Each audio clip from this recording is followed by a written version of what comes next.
رسول صلی اللہ علیہ وسلم کی سیرت کے متعلق یہ بیان کیا گیا تھا کہ رسول صلی اللہ علیہ وسلم پہلی وحی کے نازل ہونے کے بعد اور رسالت ملنے کے بعد جب دوسری وحی یا ایھا المدثر قم فانذر یہ آیتیں سورۃ المدثر کی نازل ہوئی تو رسول اللہ صلی اللہ علیہ وسلم نے لوگوں کو اللہ کے دین کی طرف بلانا شروع کیا، لیکن خفیہ طریقے سے، علانیہ طور پر اللہ کے رسول ابھی لوگوں کے سامنے ظاہر نہیں ہوتے تھے اور ان کو دین کی طرف دعوت نہیں دیتے تھے، بلکہ نہایت ہی خفیہ طریقے سے انفرادی طور پر لوگوں سے ملاقات کرتے اور لوگوں کو دین کی دعوت پہنچاتے تھے۔ یہ سلسلہ تقریباً 3 سال تک چلتا رہا۔ اللہ رب العالمین کی طرف سے اس کے بعد آیت نازل ہوئی وَأَنذِرْ عَشِيرَتَكَ الْأَقْرَبِينَ کہ اے رسول اپنے جو قریبی رشتہ دار ہیں ان کو اب آپ اسلام کی تبلیغ، اسلام کی دعوت، اسلام کی رسالت اور اسلام کا میسج پہنچائیں۔ جب یہ آیت نازل ہوئی وَأَنذِرْ عَشِيرَتَكَ الْأَقْرَبِينَ تو یہاں سے اللہ کے رسول صلی اللہ علیہ وسلم کی دعوتی زندگی کا دوسرا مرحلہ اور دوسرا دور شروع ہوتا ہے، وہ ہے علانیہ طور پر لوگوں کو اسلام کی دعوت دینا۔ لیکن اللہ کے رسول ابھی بھی اپنے رشتہ داروں سے اس کی شروعات کرتے ہیں اور سب سے پہلے کوہ صفا پر چڑھ کر، صفا پہاڑی پر چڑھ کر، جہاں حجاج سعی کے دوران صفا سے مروہ تک کا چکر لگاتے ہیں، دوڑتے ہیں، تو یہ پہاڑی اس وقت آج کی طرح جس طرح مسجد کے احاطے میں یہ پہاڑی آ گئی ہے، اس وقت یہ جگہ کھلی ہوئی تھی، ایک اونچی پہاڑی تھی، اب تو کافی تراش کر لوگوں کی سہولت کے لیے تاکہ آسانی سے سب سعی کر سکے، بہت کچھ اس میں تبدیلی آ گئی ہے اور بہت ساری سہولتیں آج میسر ہے لوگوں کو۔ اس وقت اس پہاڑی کی شکل اصل اور ورجینل صورت میں موجود تھی۔ تو اللہ کے رسول صلی اللہ علیہ وسلم اس پہاڑی پر چڑھے اور لوگوں کو، خصوصاً اپنے قبیلے کے لوگوں کو، قریش کے لوگوں کو، بنو ہاشم، بنو عبد مناف اور ان قبائل کے لوگوں کو نام لے کر اللہ کے رسول نے پکارنا شروع کیا۔ سب حاضر ہوئے۔ جب سب اللہ کے رسول کے سامنے آ گئے تو رسول اللہ صلی اللہ علیہ وسلم نے فرمایا کہ اگر میں تمہیں کہوں کہ اس پہاڑی کے پیچھے ایک لشکر تم پر حملہ آور کرنے کے لیے تیار ہے تو کیا میری بات تم مان لو گے، تصدیق کر لو گے؟ لوگوں نے کہا کہ آج تک ہم نے آپ کو کبھی جھوٹ بولتے ہوئے نہیں پایا۔ جب انہوں نے گواہی دے دی اللہ کے رسول صلی اللہ علیہ وسلم کی شخصیت کے متعلق کہ آج تک آپ نے کبھی جھوٹ نہیں بولا ہے، تو رسول اللہ صلی اللہ علیہ وسلم نے کیا فرمایا کہ میں سخت اور دردناک عذاب کے دن سے میں تمہیں ڈرا رہا ہوں۔ جیسے ہی یہ کہنا تھا اللہ کے رسول کا، آپ کے چچا ابو لہب نے کہا تبًّ لک الیہذا جمعتنا، بربادی ہو تمہاری، کیا اسی کام کے لیے ہمیں یہاں پر تم نے جمع کیا تھا؟ بہت ہی ناراضگی کے عالم میں اس چچا نے اللہ کے رسول کو دھتکارا، اللہ کے رسول کی بربادی کی دعا کی۔ اللہ رب العالمین کی طرف سے قرآن کی آیت نازل ہوئی تبت یدا ابی لہب وتب ما اغنی عنہ مالہ وما کسب۔ یہ پوری سورہ اسی موقع پر نازل ہوئی کہ ابو لہب کے دونوں ہاتھ برباد ہو جائے، اور اس کی بیوی کے تعلق سے بھی اس سورے کے اندر اللہ تعالیٰ نے کیا کہا وَامْرَأَتُهُ حَمَّالَةَ الْحَطَبِ فِي جِيدِهَا حَبْلٌ مِّن مَّسَدٍ، اس کی بیوی کے تعلق سے بھی بربادی کی بات اللہ رب العالمین نے اس سورے میں کی۔ ابو لہب اور اس کی بیوی کا کیا قصور تھا؟ یہ اللہ کے رسول صلی اللہ علیہ وسلم کو محمد کے بجائے مذمم کیا کہتی تھی؟ مذمم کہا کرتی تھی کہ اللہ کے رسول مذموم ہے، حالانکہ اللہ کے رسول کا نام کیا تھا؟ محمد تھا، قابل تعریف نام ہی رکھا تھا دادا نے محمد، تاکہ ہر کوئی اللہ کے رسول کو جب بلائے تو خود سے تعریف کرے اللہ کے رسول کی۔ لیکن اس نام کو بگاڑ کر وہ کیا کہتی؟ مذمم، قابل مذمت۔ اللہ کے رسول چونکہ اس طرح کے اشعار بھی وہ کہتی تھی اللہ کے رسول کے ہجوں میں۔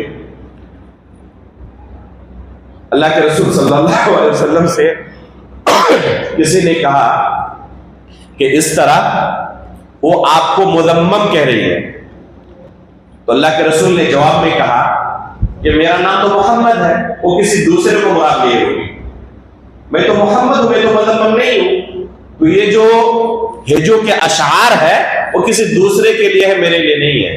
تو اللہ کے رسول نے پلٹ کر جواب نہیں دیا۔ یہ سورہ قیامت تک تلاوت کی جائے گی، قرآن کا حصہ ہے۔ اس سورے میں ہمارے لیے بہت ہی نصیحت کی چیزیں ہیں۔ دعوت و تبلیغ کے میدان میں بھی اس میں بہت ساری نصیحتیں اور دروس موجود ہیں۔ ایک نصیحت کی چیز یہ ہے کہ ضرورت پڑنے پر نام لے کر کسی کی گمراہی کو بیان کیا جا سکتا ہے۔ اللہ رب العالمین نے نام لے کر ابو لہب کا تذکرہ کیا۔ بعض لوگ جب کسی کی گمراہی کو بیان کیا جاتا ہے کہ فلاں شخص کی اس گمراہی سے آپ لوگ دور رہے، تو بعض لوگ نصیحت کرتے ہیں کہ اس طرح نام لے کر کسی کا رد نہیں کرنا چاہیے۔ اللہ کے رسول کا طریقہ کیا تھا؟ ما بالو اقوام یفعلون کذا وکذا، لوگوں کو کیا ہو گیا ہے کہ لوگ ایسا ایسا کرتے ہیں۔ تو میرے بھائیو، اللہ کے رسول صلی اللہ علیہ وسلم ما بالو اقوام کا صیغہ کن کے لیے استعمال کرتے تھے؟ اپنے صحابہ اکرام کے لیے، جو دین کے صحیح راستے پر گامزن تھے اور کہیں پر کوئی چوک ہو جاتی۔ لیکن اگر کوئی اسلام کا دشمن ہو یا لوگوں کو گمراہ کر رہا ہو اسلام کے نام پر، ایسے موقع پر اللہ رب العالمین کی اور خود نبی صلی اللہ علیہ وسلم کی سنت کیا ہے کہ نام لے کر ان کے شر سے لوگوں کو آگاہ کیا جائے، تاکہ کوئی ان کے دام فریب کے شکار نہ ہو جائے۔ تو یہ ہے اللہ رب العالمین کی سنت، یہ اللہ رب العالمین کا طریقہ۔ اللہ رب العالمین نے اس سورے میں ابو لہب کا نام لیا اور صراحت کے ساتھ اس کی بیوی کے لیے بھی وعید نازل کی۔ رسول اللہ صلی اللہ علیہ وسلم کی آپ سیرت اٹھائیں، اس میں بھی پائیں گے اللہ کے رسول صلی اللہ علیہ وسلم نے اگر لوگوں کو کسی کے شر سے محفوظ کرنا ہوگا تو نام لے کر تنبیہ کرتے کہ اس سے بچنا۔ ایک شخص آیا اللہ کے رسول کے پاس، اللہ کے رسول نے اس سے پہلے ہی تنبیہ کر دی، بئس اخو العشیرہ، کہ بہت ہی سماج اور معاشرے کا بدترین شخص ہے یہ۔ جب وہ مجلس میں آ گیا تو اللہ کے رسول نے خندہ پیشانی کے ساتھ اس سے ملاقات کی۔ جب چلا گیا تو صحابہ اکرام نے کہا اللہ کے رسول، آنے سے پہلے آپ نے اس شخص کے تعلق سے اتنا کچھ کہا، لیکن جب آ گیا مجلس میں تو بہت ہی خندہ پیشانی کے ساتھ آپ نے اس سے ملاقات کی۔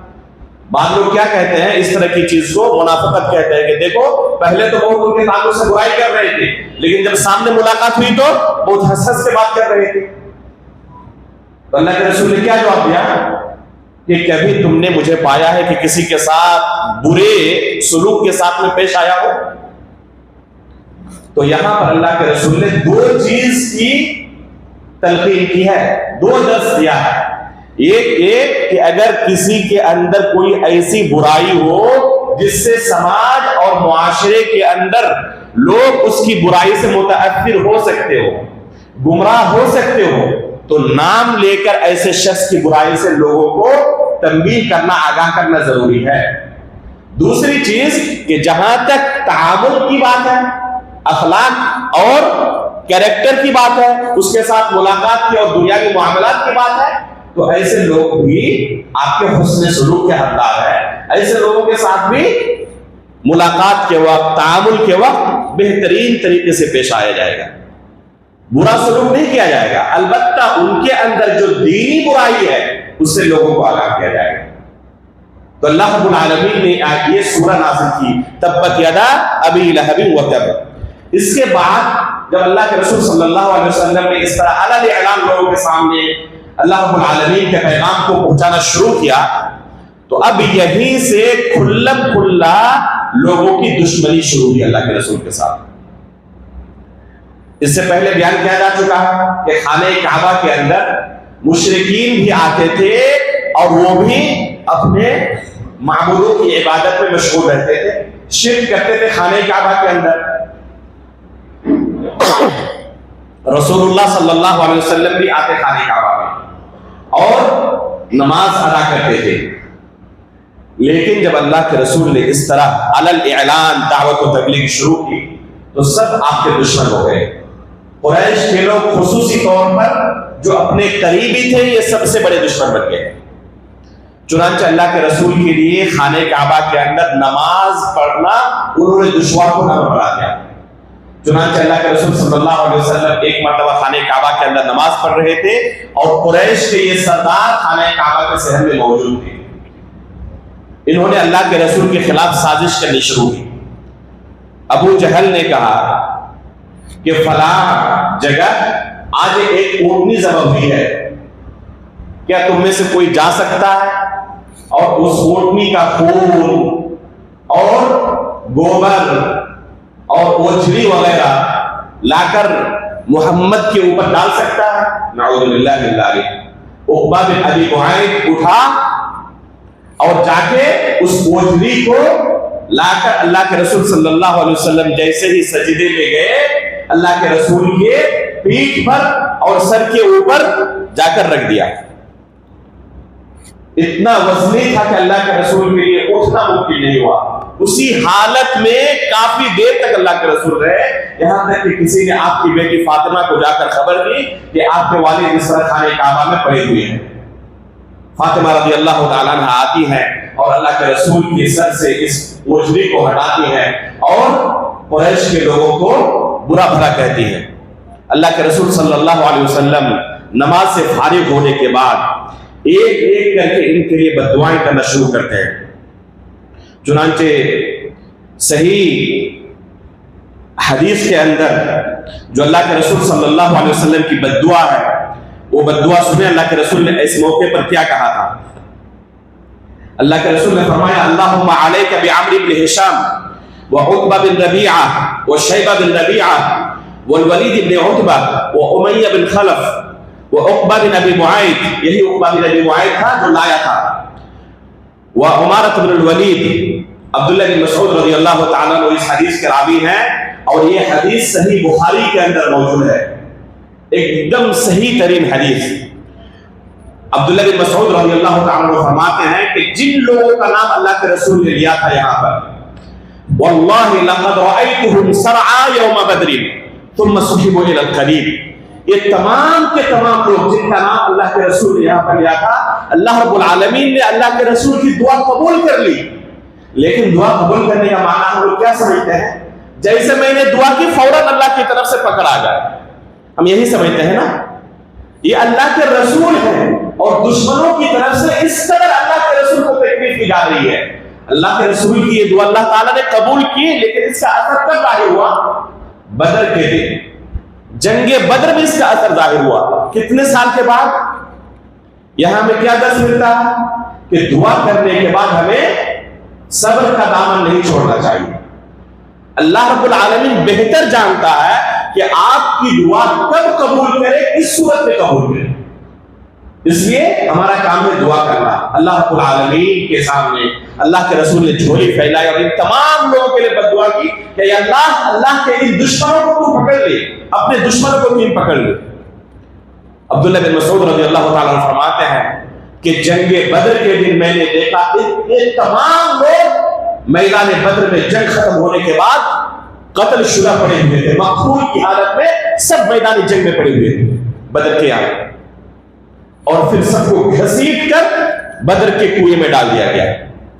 یہاں تک کہ صحیح بخاری کی روایت ہے، کتاب المغازی کے اندر امام بخاری رحمہ اللہ نے روایت کی ہے کہ جنگ سے ایک دن پہلے رسول اللہ صلی اللہ علیہ وسلم نے جگہ دکھا دی میدان جنگ میں کہ آئندہ کل فلاں قریش کے سردار میں سے یہ جگہ فلاں کے قتل کی جگہ ہوگی، یہ جگہ فلاں کی قتل گاہ ہوگی، یہ جگہ فلاں کی قتل گاہ ہوگی۔ جگہ کی تعین کے ساتھ اور نام کی تعین کے ساتھ اللہ کے رسول نے جنگ سے ایک دن پہلے ہی صحابہ اکرام کو دکھایا کہ یہ ایک جگہ ہے جہاں پر آئندہ کل قریش کے فلاں سردار کو قتل کیا جائے گا، اس جگہ پر فلاں سردار کو قتل کیا جائے گا۔ صحابہ اکرام فرماتے ہیں، یہ صحیح بخاری کی روایت ہے، کوئی افسانہ نہیں ہے کہ اللہ کے رسول کی خبر 100% اسی طرح سچ ہونا یقینی ہے جس طرح اللہ کے رسول نے بیان کیا ہے۔ یہ ہمارا یقین ہے، ہمارا اس پر ایمان ہے۔ یہ اللہ کے رسول صلی اللہ علیہ وسلم کی رسالت پر ایمان کے تقاضوں میں سے ایک تقاضا ہے، جس کا بیان ہم پہلے کر چکے ہیں کہ اللہ کے رسول کے ہم پر کیا حقوق ہے، اس میں اس کا تذکرہ آ چکا ہے۔ چنانچہ صحابہ اکرام کہتے ہیں کہ جب جنگ ختم ہوئی، ہم نے دیکھا کہ جن جگہوں کی اللہ کے رسول نے نشاندہی کر دی تھی، سب کے سب وہیں پر ایک انچ بھی ادھر ادھر نہیں ہوئے تھے، سب کے سب وہیں پر پڑے ہوئے تھے۔ تو یہ اللہ کے رسول صلی اللہ علیہ وسلم کی صداقت ہے، اللہ کے رسول کی پیشن گوئی ہے۔ تو اللہ کے رسول نے ان تمام لوگوں کے لیے بددعا کب کی تھی؟ خانہ کعبہ کے اندر، جب ان لوگوں نے اللہ کے رسول کو ستایا تھا۔ یہ ستانا چونکہ اللہ کی طرف سے پکڑ فوراً نہیں ہوئی، تو یہ ستانا ان کا جاری رہا، لیکن اللہ رب العالمین کبھی کبھی فوراً پکڑ بھی لیتا۔ ایسا نہیں کہ اللہ رب العالمین ہمیشہ لوگوں کو مہلت دیتا رہے۔ اسی خانہ کعبہ کا واقعہ ہے کہ ایک مرتبہ ابو جہل آ کر لوگوں کے درمیان کہنے لگا، اللہ کے رسول نماز پڑھ رہے تھے خانہ کعبہ کے اندر، اور ابو جہل آ کر کہنے لگا کہ لات و عزا کی قسم، یہ کب تک ہماری نظروں کے سامنے اس طرح علی اعلان نماز پڑھتے رہیں گے؟ لات و عزا کی قسم کھاتے ہوئے کہا کہ میں محمد کی گردن مروڑ دوں گا۔ چنانچہ اپنے اس ناپاک ارادے سے وہ آگے بڑھا۔ جیسے ہی آگے بڑھا، اللہ کے رسول کے قریب پہنچنے کی کوشش کی، فوراً ایک دم خوف زدہ ہو کر پیچھے بھاگنے لگا۔ لوگوں نے کہا کہ کیا ہوا؟ اچانک تم پیچھے کیوں بھاگنے لگے اور اس پر تمہارے چہرے کا رنگ کیوں پڑا ہوا؟ تو کہنے لگا کہ میں نے دیکھا کہ اللہ کے رسول اور میرے درمیان آگ کی ایک خندق موجود ہے، گہری زمین موجود ہے، گہری کھائی ہے، اور اس میں آگ دہک رہی ہے۔ تو اللہ رب العالمین کی طرف سے بسا اوقات اس طرح کا معجزہ دکھایا بھی جاتا ہے کہ اگر کوئی اللہ کے رسول کو اور اللہ کے ولیوں کو پریشان کرے تو اللہ رب العالمین کی پکڑ سخت ہے۔ ایسے موقع پر جو پہلی وحی نازل ہوئی تھی، کون سی وحی تھی؟ وہ سب سے پہلی آیت ہے اقرأ بسم ربک الذی خلق خلق الانسان من علق۔ 5 آیتیں نازل ہوئی تھی اس وقت، پوری سورت نازل نہیں ہوئی تھی۔ اس سورے کی آخری آیت ہے، اس موقع پر اللہ رب العالمین نے نازل کی۔ چنانچہ کلا ان الانسان لیطغى ان رآہ استغنى ان الى ربک الرجعى ارأیت الذی ینہى عبدا اذا صلی ارأیت الذی ینہى عبدا اذا صلی۔ کیا آپ نے نہیں دیکھا اس شخص کو جو رسول اللہ صلی اللہ علیہ وسلم کو نماز سے روکنے کی کوشش کر رہا تھا؟ کیا ہوا اس کے ساتھ؟ ارأیت ان کان علی الہدی او امر بالتقوی ارأیت ان کذب وتولی۔ آخر میں اللہ تعالیٰ نے کیا فلیدع نادیہ سندع الزبانیہ، کہ وہ اپنے لشکروں کو، اپنے ساتھیوں کو بلائیں۔ فرشتوں کو ہم بلاتے ہیں مقابلے کے لیے، ظاہر سی بات ہے کہ فرشتوں کے سامنے وہ ٹک نہیں پائیں گے۔ تو اس طرح کفار کی طرف سے رسول اللہ صلی اللہ علیہ وسلم کو پریشان کرنے کا سلسلہ جاری رہا۔ ہر موقع پر وہ اللہ کے رسول کی طاعت میں لگے رہتے اور رسول اللہ صلی اللہ علیہ وسلم کو پریشان کرنے کی کوشش میں لگے رہتے۔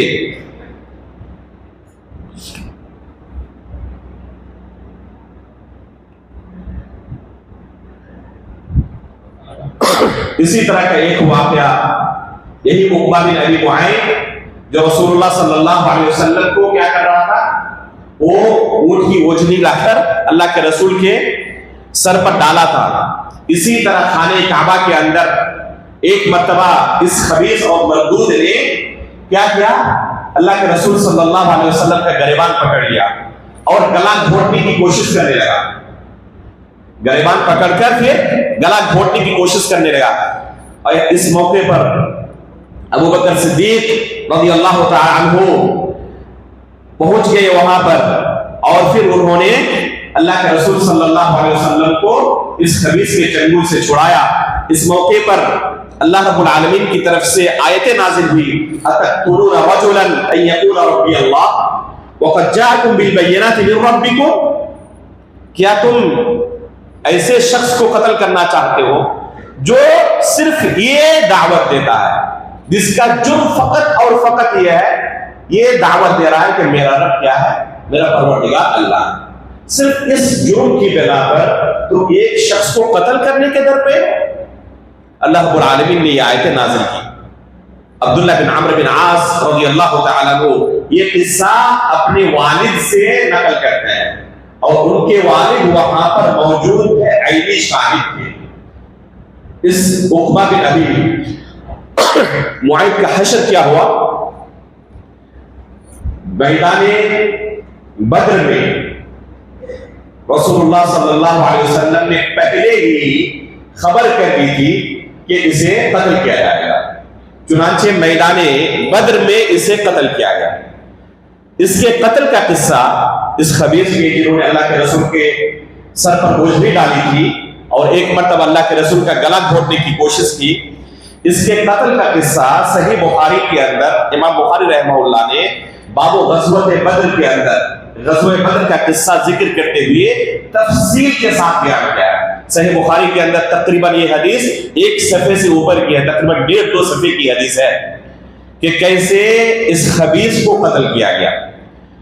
تو چونکہ ابھی وقت ہمیں اس کی اجازت نہیں دیتا، انشاءاللہ اس قصے کو آئندہ کل کے درس میں ہم تفصیل کے ساتھ بیان کرنے کی کوشش کریں گے اگر اللہ تعالیٰ نے توفیق دی۔ تو اس طرح رسول اللہ صلی اللہ علیہ وسلم کے ساتھ دشمنوں کی طرف سے اذیتوں کا سلسلہ جاری رہا، یہاں تک کہ رسول اللہ صلی اللہ علیہ وسلم کے جو صحابہ کرام تھے، جو اللہ کے رسول پر ایمان لاتے تھے، ان کو بھی نہیں چھوڑے اور ان کے اوپر بھی مصیبتوں کے پہاڑ ٹوٹ پڑے، اس لیے کہ انہوں نے اللہ کے رسول پر ایمان لایا تھا۔ عمار بن یاسر رضی اللہ تعالی عنہ، ان کی والدہ سمیہ رضی اللہ تعالی عنہ، یہاں تک کہ سمیہ رضی اللہ تعالی عنہ کو قتل تک کر ڈالا گیا، اور ان کے قتل کا بھی جو واقعہ ہے بڑا ہی دردناک واقعہ ہے کہ بعد سواریوں سے ان کے ایک پیر کو باندھا گیا اور دوسری سواری سے دوسرے پیر کو باندھا گیا، اور اس طرح ان کو دشمنوں نے قتل کیا۔